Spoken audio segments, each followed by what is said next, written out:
नमस्कार, SPD news में आपका स्वागत है। पेश है 14 मई बुधवार दोपहर 1:15 बजे राजस्थान की 15 बड़ी खबरें। सबसे पहले एक नजर डालते हैं आज की हेडलाइंस पर। ट्रंप का भारत पाक सीज फायर पर 4 दिन में चौथा बयान। भारत के 92वें सीजीआई बने जस्टिस BR गवई, राष्ट्रपति ने शपथ दिलाई। देश के दूसरे दलित चीफ जस्टिस, 7 महीने का कार्यकाल।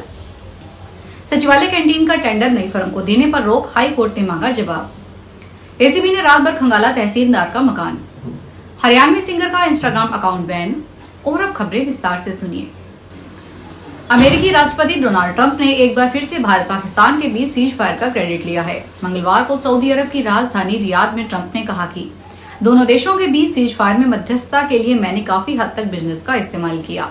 मीडिया रिपोर्ट्स के अनुसार सऊदी अमेरिका इन्वेस्टमेंट फोरम में ट्रंप बोले, मैंने भारत पाक से कहा कि चलो दोस्तों एक डील करते हैं, कुछ बिजनेस करते हैं। परमाणु मिसाइलों का व्यापार नहीं करते, बल्कि उन चीजों का बिजनेस करते हैं जिन्हें आप इतनी खूबसूरती से बनाते हैं। अमेरिकी राष्ट्रपति ने सोमवार को भी भारत पाक सीज फायर का क्रेडिट खुद को दिया था। उन्होंने कहा था कि मैंने दोनों देशों को समझाया कि अगर लड़ाई नहीं रोकी तो ट्रेड नहीं करेंगे। जस्टिस भूषण रामकृष्ण गवई ने आज भारत के 92वें चीफ जस्टिस के रूप में शपथ ली। राष्ट्रपति द्रौपदी मुर्मू जस्टिस गवई को सीजीआई पद की शपथ दिलाई। मौजूदा सीजीआई संजीव खन्ना का कार्यकाल 13 मई को खत्म हो चुका है। सीजीआई खन्ना के बाद वरिष्ठता सूची में जस्टिस गवई का नाम था, इसलिए जस्टिस खन्ना ने उनका नाम आगे बढ़ाया। हालांकि उनका कार्यकाल सिर्फ 7 महीने का है। सीजीआई गवई देश के दूसरे दलित और पहले बौद्ध चीफ जस्टिस हैं। सुप्रीम कोर्ट की वेबसाइट पर दिए प्रोफाइल के मुताबिक जस्टिस गवई 24 मई 2019 को सुप्रीम कोर्ट जज के रूप में प्रमोट हुए थे। उनके रिटायरमेंट की तारीख 23 नवंबर 2025 है। राजस्थान हाई कोर्ट ने सचिवालय कर्मचारी संघ के जरिए संचालित सचिवालय कैंटीन का बिना कानूनी प्रक्रिया अपनाए नई फर्म को देने वाले टेंडर पर आगामी सुनवाई तक अंतरिम रोक लगा दी है। इस मामले में मुख्य सचिव, कार्मिक सचिव और उप सचिव से 30 मई तक जवाब देने के लिए कहा गया है। जस्टिस अनिल कुमार उपमन ने यह आदेश मैसर्स अंबरवाला के पार्टनर हरिओम पुरोहित की याचिका पर दिया। सचिवालय में नई फर्म को टेंडर देने पर फिलहाल रोक लगा दी गई है। सचिवालय में कैंटीन चला रही फर्म ने नई फर्म को बिना कानूनी प्रक्रिया अपना टेंडर देने में हाई कोर्ट में चुनौती दी थी। कोटा जिले के चेचट तहसील का तहसीलदार भरत यादव को 25,000 रुपए की रिश्वत लेने के मामले में पकड़े जाने के बाद अलवर शहर में अंचल टाउन में उनके घर पर रात भर सर्च चला है। यहां से काफी दस्तावेज जब्त किए गए, जिनकी जांच के बाद एसीबी खुलासा करेंगी। कोटा एसीबी की टीम ने होमगार्ड दिनेश कुमार को रिश्वत लेते पकड़ा और फिर तहसीलदार को भी गिरफ्तार कर लिया। परिवादी ने एसीबी को शिकायत दी थी कि उसने अपनी जमीन को औद्योगिक कन्वर्जन करवाने के लिए चेचट तहसील और रामगंज मंडी SDM कार्यालय में ऑनलाइन आवेदन किया था। प्रक्रिया को जानबूझकर लंबित रखा गया और तहसीलदार भरत यादव ने 25,000 रुपए की रिश्वत मांगी। मशहूर हरियाणवी सिंगर मासूम शर्मा के गानों के बाद अब उनका इंस्टाग्राम अकाउंट भी भारत में बैन कर दिया गया है। मासूम शर्मा फैन पेज के नाम से बनाए गए इस अकाउंट में उनके 7.5 लाख से ज्यादा फॉलोवर्स थे। इंस्टाग्राम अकाउंट बंद होते ही सिंगर मासूम शर्मा का गुस्सा फूट पड़ा। मासूम शर्मा ने यह भी कहा कि उनके मेरठ और मध्य प्रदेश के ग्वालियर में भी कंसर्ट बैन करवाए गए। बता दें कि कुछ समय पहले सरकार ने हिंसा और गन कल्चर को बढ़ावा देने की बात कहते हुए मासूम शर्मा के 10 गाने बैन कर दिए थे। भाजपा आज देश भर में तिरंगा यात्रा निकाल रही है। बुधवार सुबह लखनऊ में सीएम योगी आदित्यनाथ, देहरादून में उत्तराखंड के मुख्यमंत्री पुष्कर सिंह धामी और ओडिशा के भुवनेश्वर में सीएम मोहन चरण मांझी तिरंगा यात्रा में शामिल हुए। इस दौरान सीएम योगी ने कहा, हमारी तीनों सेनाओं के जवान ने जिस तरह से पाकिस्तान को जवाब दिया, पूरे विश्व ने उनके साहस का लोहा माना है।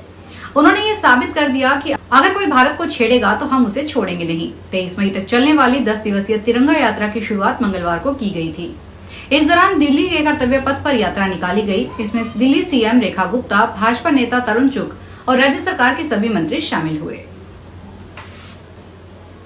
राजस्थान सरकार ने झुंझुनू और हनुमानगढ़ के एसपी को हटाकर एपीओ कर दिया। कार्मिक विभाग ने झुंझुनू एसपी शरद चौधरी और हनुमानगढ़ एसपी अरशद अली को एपीओ करने के आदेश जारी किए हैं। दोनों जिलों में एसपी के पद पर किसी अफसर को पोस्टिंग नहीं दी गई है। अरशद अली और शरद चौधरी दोनों जनवरी में प्रमोट होकर डीआईजी बन चुके थे, लेकिन प्रमोशन के बाद एसपी की पोस्ट पर काम कर रहे थे। दोनों जिलों को लेकर पिछले दिनों कई तरह की शिकायतों की चर्चा थी। दोनों अफसरों को एपीओ करने के पीछे शिकायतों के कारण को बताया जा रहा है। भारत पाकिस्तान के बीच पिछले दिनों हुए तनाव की स्थिति को देखते हुए गृह मंत्रालय ने राज्य में सुरक्षा व्यवस्था के विशेष इंतजाम करने के आदेश दिए हैं। इन आदेशों के तहत सरकार ने सीमावर्ती जिलों बाड़मेर, जैसलमेर, बीकानेर, गंगानगर, जोधपुर के अलावा जयपुर, अलवर, भरतपुर, कोटा और अजमेर को भी हवाई हमलों के नजरिए से सेंसिटिव माना है। इन जिलों में प्रमुख स्थानों पर इलेक्ट्रिक सायरन लगाने के निर्देश दिए हैं, जो सेंट्रलाइज कंट्रोल रूम से ऑपरेट होंगे। इसी तरह सीमावर्ती जिलों और जयपुर में बने एयरफोर्स स्टेशनों को सिविल डिफेंस कंट्रोल सेंटर से हॉटलाइन के जरिए भी कनेक्ट करने के लिए कहा गया है। इससे हवाई हमलों के संबंध में तुरंत चेतावनी मिल सकेगी। देश के तमाम एयरपोर्ट पर फ्लाइट संचालन सुचारू रूप से शुरू हो गया। वहीं जयपुर एयरपोर्ट पर फ्लाइट शेड्यूल पूरी तरह से गड़बड़ाया हुआ है। बुधवार को जयपुर एयरपोर्ट से चंडीगढ़ और पुणे की 4 फ्लाइट्स आखिरी वक्त पर रद्द हो गई। इसकी वजह से बड़ी संख्या में पैसेंजर्स को परेशान होना पड़ा। दरअसल भारत और पाकिस्तान के बीच सीज फायर के ऐलान के बाद जहां देश के 32 एयरपोर्ट पर फ्लाइट का संचालन 13 मई से शुरू हो गया, बावजूद इसके जयपुर से चंडीगढ़ जाने वाली स्पाइस जेट एयरलाइंस की 3 फ्लाइट बुधवार को भी रद्द कर दी गई है। इसकी वजह से चंडीगढ़ जाने वाले पैसेंजर को परेशान होना पड़ा। राजस्थान हाईकोर्ट ने पशु परिचर के 6000 से ज्यादा पदों पर नियुक्तियों पर फिलहाल रोक लगा दी है। हाईकोर्ट ने कर्मचारी चयन बोर्ड और पशुपालन विभाग से 4 हफ्ते में जवाब मांगा है। इस मामले में अब 2 जुलाई को अगली सुनवाई होगी। इस अवधि में दस्तावेज सत्यापन हो सकेगा, लेकिन किसी को नियुक्ति नहीं दी जा सकेगी। हितेश पाटीदार और अन्य की याचिका पर सुनवाई करते हुए हाईकोर्ट ने ये आदेश दिए हैं।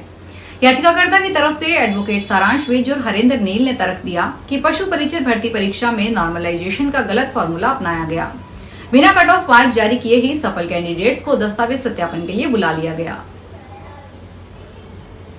पाकिस्तान की ओर से बार बार ड्रोन अटैक होने के बाद बॉर्डर के गांवों में लोगों को ड्रोन के बारे में जानकारी दी जा रही है।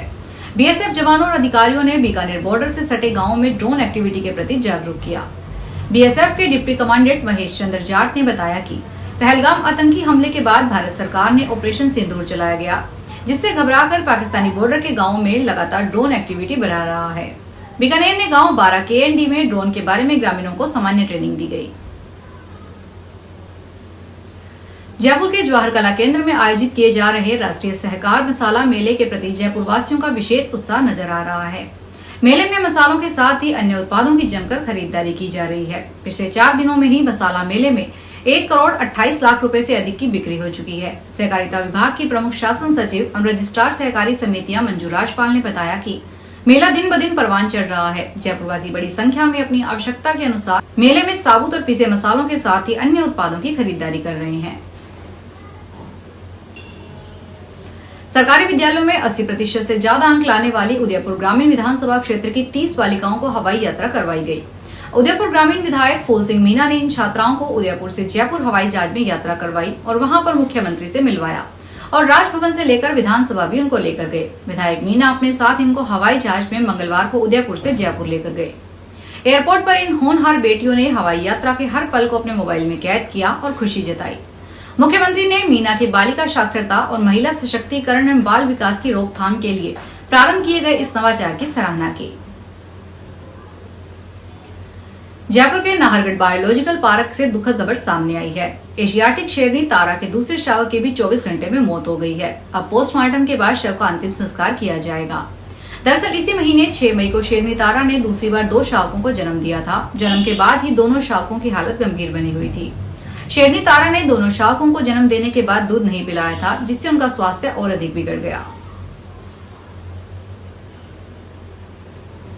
आपदा प्रबंधन एवं नागरिक सुरक्षा जैसे महत्वपूर्ण क्षेत्रों में अपना सक्रिय योगदान देने के इच्छुक युवा माई भारत पोर्टल के माध्यम से पंजीकरण कराकर सिविल डिफेंस वॉलंटियर बन सकते हैं। दौसा जिला नेहरू युवा केंद्र के प्रभारी रमाशंकर शर्मा ने बताया कि युवा कार्यक्रम एवं खेल मंत्रालय माई भारत इनिशिएटिव के अंतर्गत आपदा प्रबंधन एवं नागरिक सुरक्षा जैसे महत्वपूर्ण क्षेत्रों में युवाओं की सक्रिय भागीदारी की जाती है। माई भारत पोर्टल के माध्यम से सिविल डिफेंस वॉलंटियर के रूप में कार्य करने के इच्छुक युवाओं का डेटाबेस तैयार किया जा रहा है। फिलहाल इस बुलेटिन में इतना ही, फिर हाजिर होंगे बड़ी खबरों के साथ।